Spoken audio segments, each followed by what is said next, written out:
Hello, hello. Hi, gang. Here is the Friday poll question at Smerconish.com. It is the timely poll question, perfectly suited for the headlines of the day. Is achieving peace worth the cost if it means officially ceding Crimea and other Ukraine territory to Russia? Back to that in a moment. Springtime is the perfect time to get lucky in no time. I like that alliteration. At Parks Casino Shippensburg, exit 29, off Route 81 in central Pennsylvania. Parks Casino is my casino of choice. Tonight, get out and mingle. It's comedy night at Parks Casino in Shippensburg. Funny lady Tracy Locke from the Tamron Hall show. Love Tamron Hall.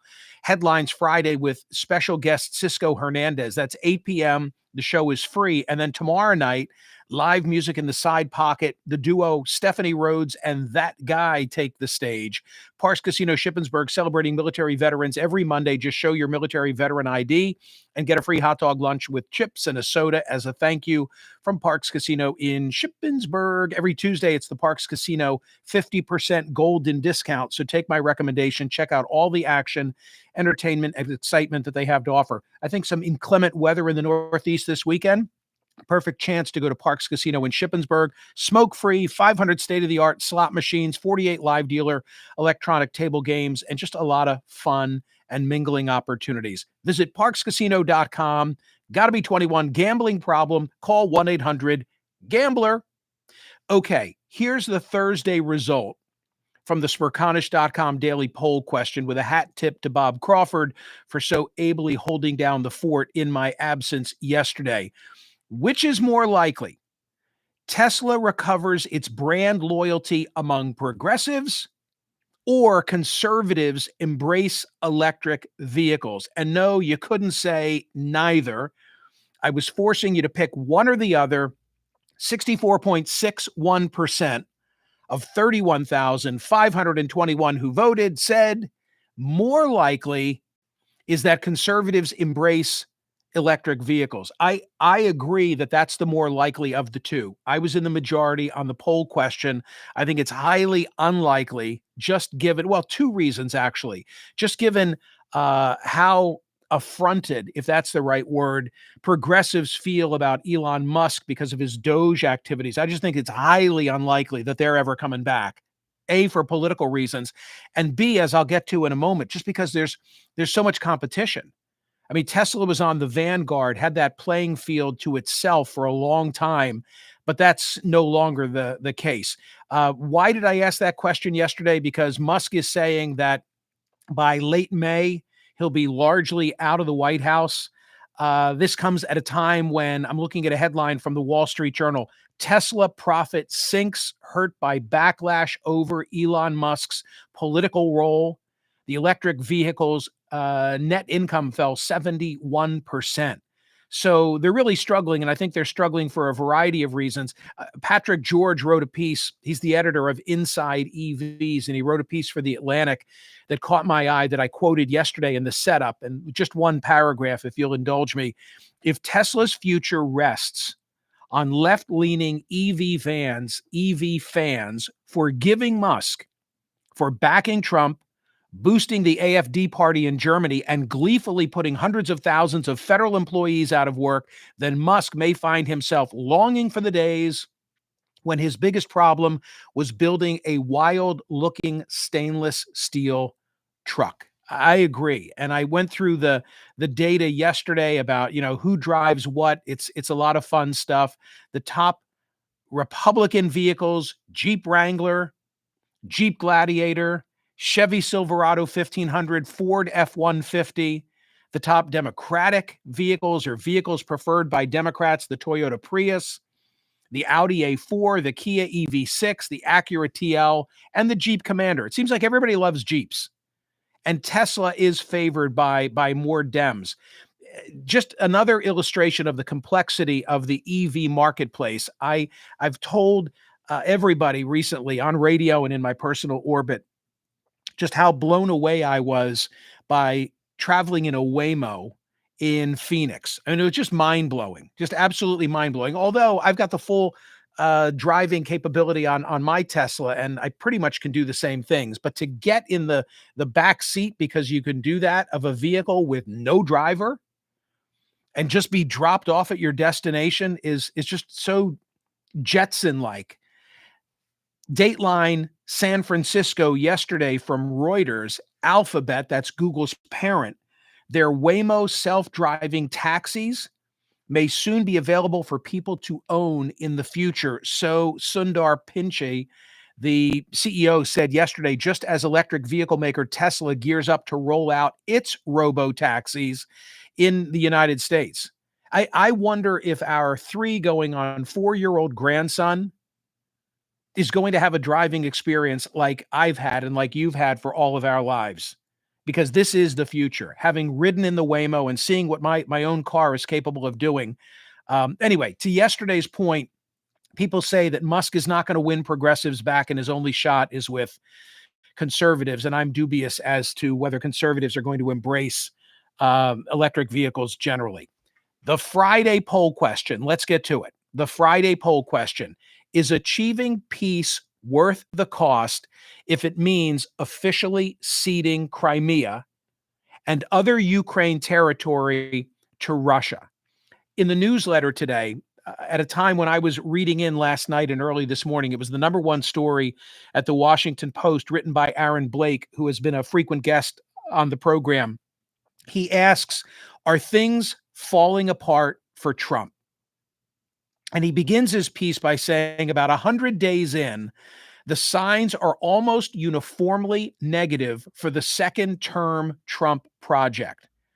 The White House announced that President Trump will hold a rally next week in Michigan to mark his 100th day in office. The timing is inauspicious, even as Trump nears that milestone by which new administrations have increasingly gauged their early progress. There are myriad signs that his second-term project is falling apart. And then Aaron Blake goes through all the data and talks about how he's underwater in every area except border security.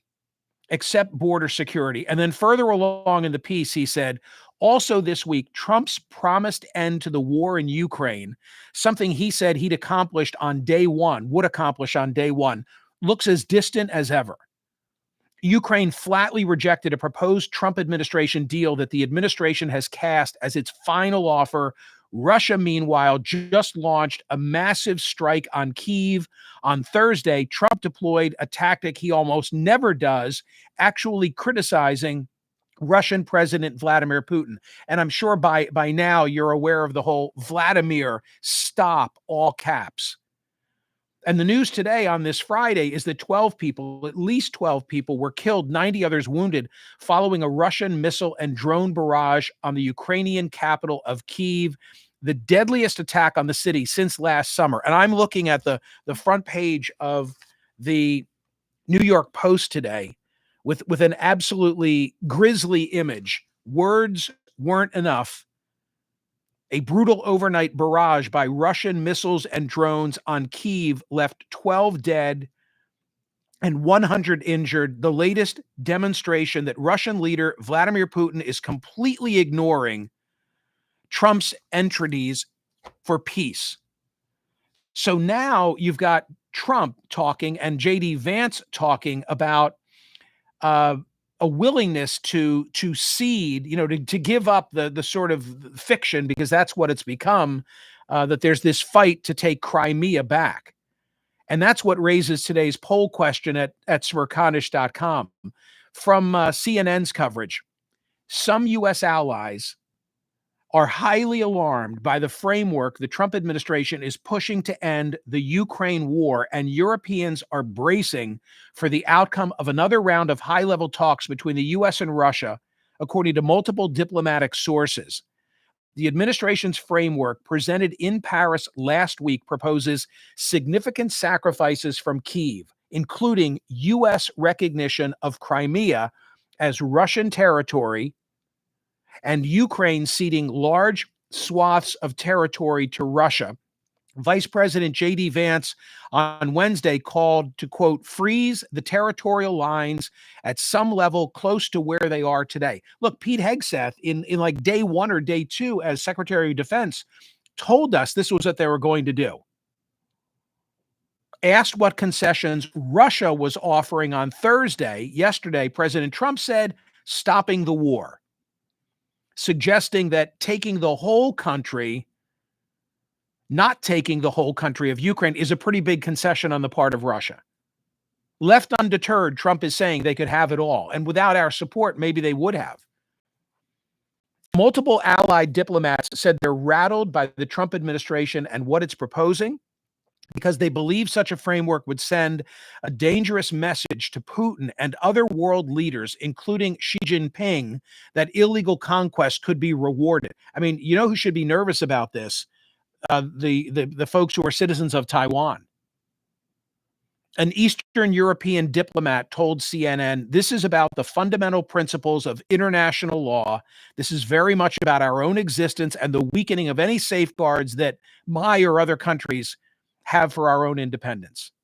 So there's that view. And by the way, in the poll question, I expect, because in the entire duration, in the 3+ years that we've been talking about Russia's invasion of Ukraine, I think without exception, anytime that I've had a poll question that offered a hard line versus more soft take relative to our support and what should happen with Ukraine, it has always been the most hawkish response that has carried the day. And I expect that'll be the case today. But I need to ask I certainly don't want Ukraine giving up anything to Russia.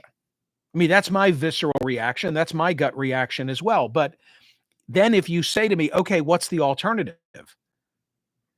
I mean, the alternative, I guess, is to simply continue to provide financing and wartime armaments, everything shy of American boots on the ground.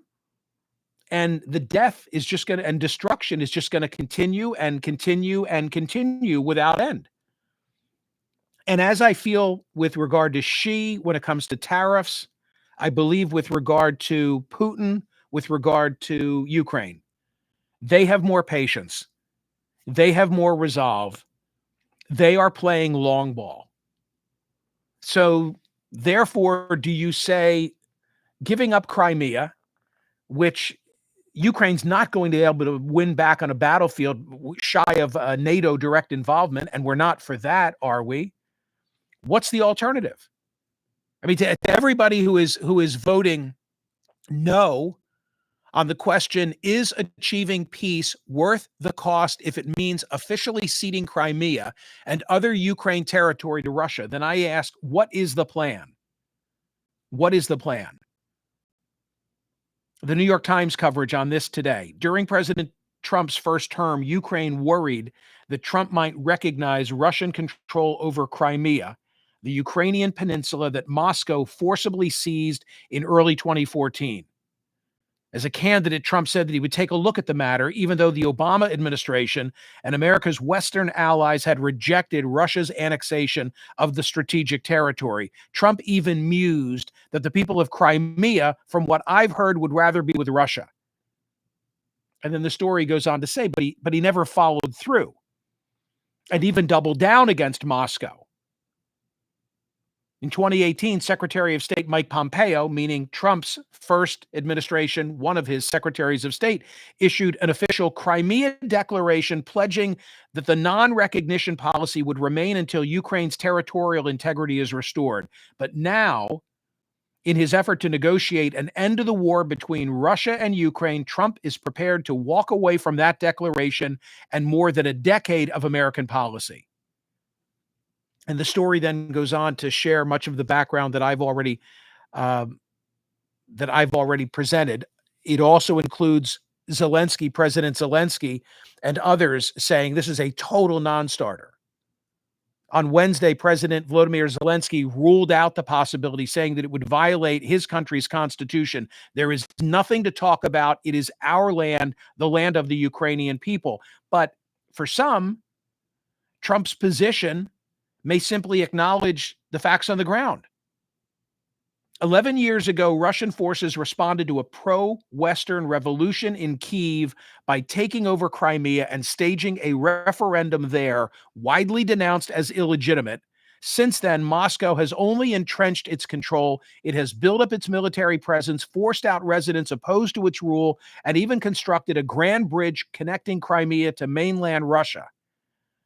Analysts say recapturing the peninsula would be extremely hard for Ukraine, particularly given that it has been unable to eject Russia from its eastern territories after more than 2 years of an all-out combat.